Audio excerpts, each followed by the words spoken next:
दोस्तों, नेक आदमी जो भी नेक होता है, जो अच्छा होता है और जो सबके साथ भलाई करता है, उसे नेक आदमी कहते हैं।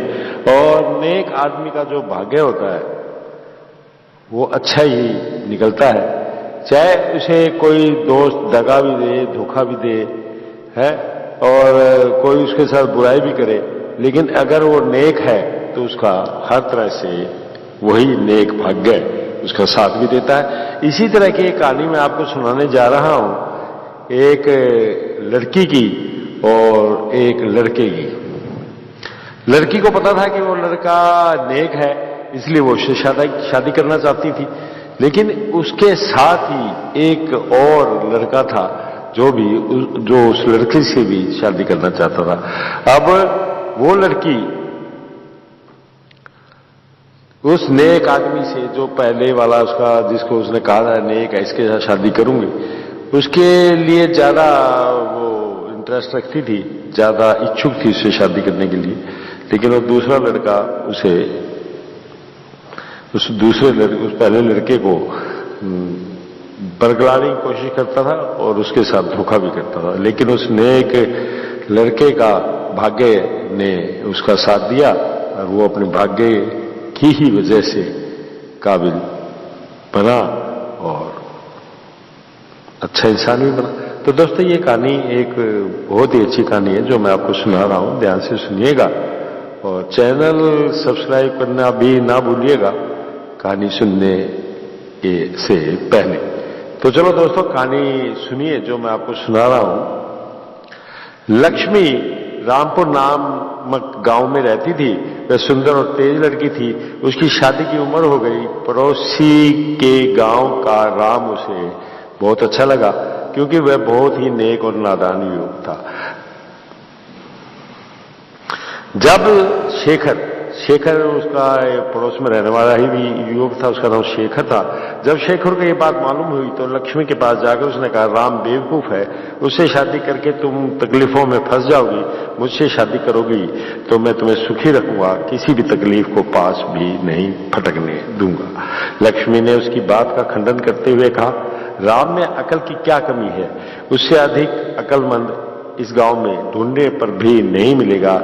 तो हम दोनों की अकल की परीक्षा लो, तुम्हें मालूम होगा कि वह कितना बड़ा बेवकूफ है, शेखर ने कहा। लक्ष्मी ने राम और शेखर को 10-10 रुपए दिए और कहा, इन रुपयों से मेरी पसंद की कोई चीज ले आओ।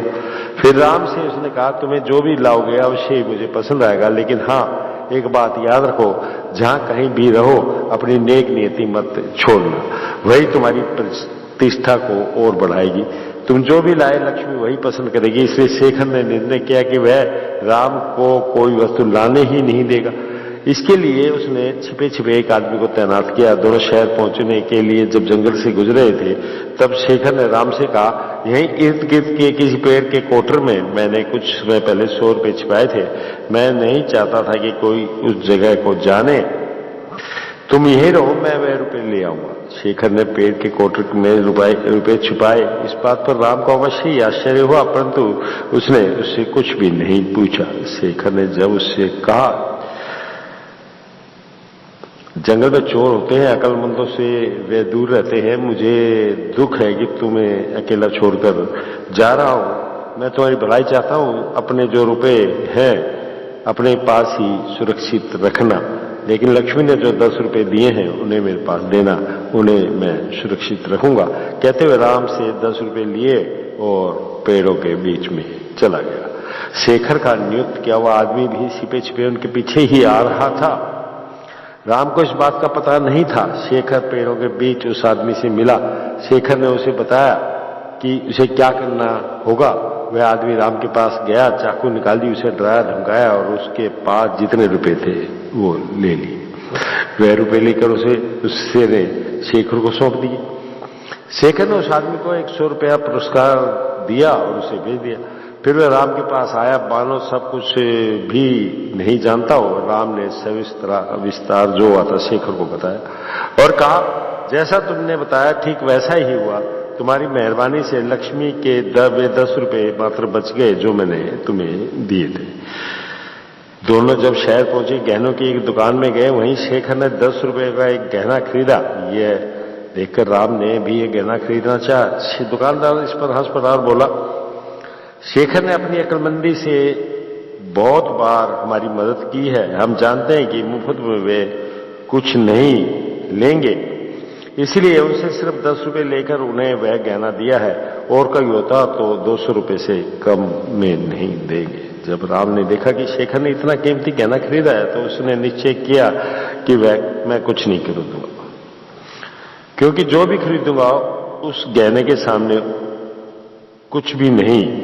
शेखर अकेले दुकान में गया और दुकानदार को धन्यवाद किया, क्योंकि दुकानदार ने वही किया था जैसा करने के लिए उसे कहा गया था। दोनों गांव लौट पड़े। रास्ते में शेखर ने राम से कहा, तुमने अपना पूरा धन खो दिया है, तुम में अकल नहीं है। लक्ष्मी तुमसे शादी करेगी तो सुखी नहीं रहेगी। तुम लक्ष्मी से मेरे बारे में, मेरी अकल के बारे में बताकर उसे मुझसे शादी करने के लिए किसी भी तरह से मनाओ। तुमने बिल्कुल सच कहा है, तुम बड़े ही अकलमंद हो। लक्ष्मी तुमसे शादी करेगी तो अवश्य ही सुखी रहेगी, कहकर राम ने भी अपनी स्वीकृति दे दी। दोनों जंगल से होते हुए गांव के नजदीक पहुंचे। उन दोनों ने एक परदेशी को एक पेड़ के नीचे देखा।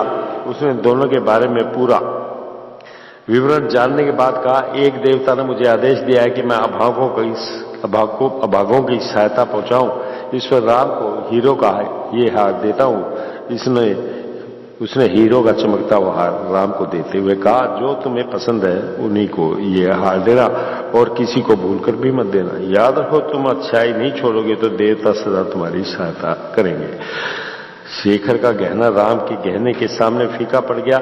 जब वे दोनों लक्ष्मी के पास पहुंचे, तब शेखर ने लक्ष्मी से कहा, राम बेवकूफ है, उसका भाग्य है कि उसे हार मिल गया, इससे में उसका कोई बड़प्पन नहीं है। नेक आदमी का ही भाग्य है, नेक आदमी को ही भाग्य चाहता है। अगर इस सत्य को तुम्हें विश्वास ना हो तो तुम दोनों को मैं एक और मौका देती हूं, लक्ष्मी ने कहा। दूसरे दिन लक्ष्मी ने 10-10 रुपए लेकर दोनों को शहर भेज दिया। इस बार राम पर पिछली बार जो गुजरा था वह इस बार शेखर पर गुजरा। एक चोर ने शेखर को लूटा और राम को छोड़ दिया। दोनों गहनों की दुकान में गए। दुकानदार ने राम को देखते हुए कहा, महाराज आपके मुख पर भाग्य विराजमान है। आप जैसे व्यक्ति हमारी दुकान से कोई चीज मुफ्त में लें, वही हमारे लिए सब कुछ है। हम भी भाग्यवान बनेंगे। मुफ्त में लेना राम को पसंद नहीं था, इसलिए उसने 10 रुपए देकर एक छोटा सा गहना खरीद लिया। शेखर ने राम की आंख बचाकर दुकानदार को बाकी रुपए दिए। दोनों लौटते समय गांव की सरहद पर पहुंचे। वहां उन्हें वही परदेशी दिखाई पड़ा। उसने उन दोनों से जो भी हुआ जाना। शेखर ने परदेशी को अपनी दैनिक कथा बताई और कहा, महाशय, जंगल में चोर ने मुझसे पूरा धन लूटा था, लेकिन मैंने कुछ रुपए उससे छुपाकर बचा लिए हैं। वे रुपए शहर में खर्च हो गए। परदेशी ने पूरा सुनने के बाद शेखर से कहा, तुम्हारा जैसा अभागा संसार में और कोई नहीं होगा। 20 समुद्र में डूबने वालों को हाथ का सहारा देकर बचाना चाहे तो उसके बाद से हम भी डूब जाते हैं। अभागे का कोई भला नहीं कर सकता। राम भाग्यवान है। कल सवेरे देवता ने मुझे आज्ञा दी है कि ऐसों की ही मदद करूं। कहते हुए उसने एक और हीरो का गहना राम को दिया और चला गया। दोनों जब लक्ष्मी के पास गए, तब उसने राम से वह हार लिया। उसने राम से कहा, दुर्भाग्य पीछा कर रहा था, परंतु भाग्य ने उस पर विजय प्राप्त कर ली है। फिर शेखर ने उससे कहा, तुम्हारा दुर्भाग्य ही बना रहा है, यही फर्क है अच्छाई और बुराई में। यह सुनकर शेखर निराश लौट रहा था। जब लक्ष्मी ने उसे रोका, वह घर के अंदर जाकर शेखर का दिया हुआ गहना ले आई और उसे लुटाती हुई बोली, इस गहने को स्वीकार करना मेरे लिए न्याय संगत नहीं होगा, इसलिए ले लो और अपनी होने वाली पत्नी को देना। मेरी शादी तुमसे नहीं होगी तो क्या हुआ, प्रेम से दिया हुआ एक गहना तुम स्वीकार नहीं कर सकती क्या? शेखर ने पूछा। दूसरे की संपत्ति में अपने पास नहीं रखती। हाँ, एक काम करो, तुम्हारे पड़ोस में जो कामाक्षी है उससे मेरे पास भेजना। राम को हीरो का जो नकली हार दिया है उसे लौटाना है। यह भी दूसरों की संपत्ति है, इसलिए मैं इसे अपने पास नहीं रखूंगी, लक्ष्मी ने कहा। शेखर आश्चर्य प्रकट करता हुआ बोला, कैसा नाटक खेला है तुमने? यह तो बड़ा अन्याय है। तुमने जानबूझकर किसी परदेशी को बेचकर मुझे धोखा दिया है। इसमें अन्याय क्या है? कामाक्षी के भाई को तुमने चोर बनाकर मुझे धोखा देना चाहा। उसके भाई को मालूम है कि कामाक्षी तुम्हें चाहती है, इसलिए पूरी कहानी उसने मुझे पहले ही बताई। मैंने भी उसकी मदद लेकर तुम्हें धोखा दिया है। तुमने पहचाना नहीं, परदेशी भी वही था। वेश धारण करने में बड़ा निपुण है। मेरा भाग्य है कि कामाक्षी तुमसे प्रेम करती है।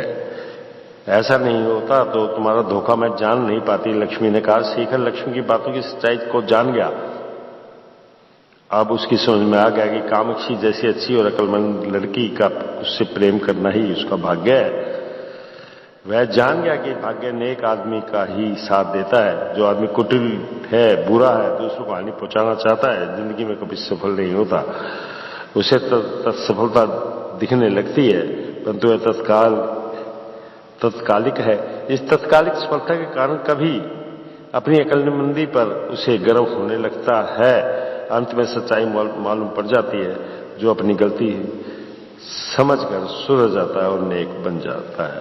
राम ने लक्ष्मी से और शेखर ने कामाक्षी से विवाह कर लिया और वे सुखी सुखी रहने लगे। तो ये दोस्तों, ये कहानी एक नेक इंसान के, एक नेक आदमी के भाग्य की थी, जो मैंने आपको सुनाई। कैसी लगी ये आप ही बताएंगे। और प्लीज मेरे चैनल को सब्सक्राइब करेंगे तो आप मुझ पर बहुत ही ज्यादा एहसान भी करेंगे और कृपा भी करेंगे। धन्यवाद दोस्तों। फिर मिलूंगा मैं आपसे बहुत जल्द एक और नई कहानी के साथ।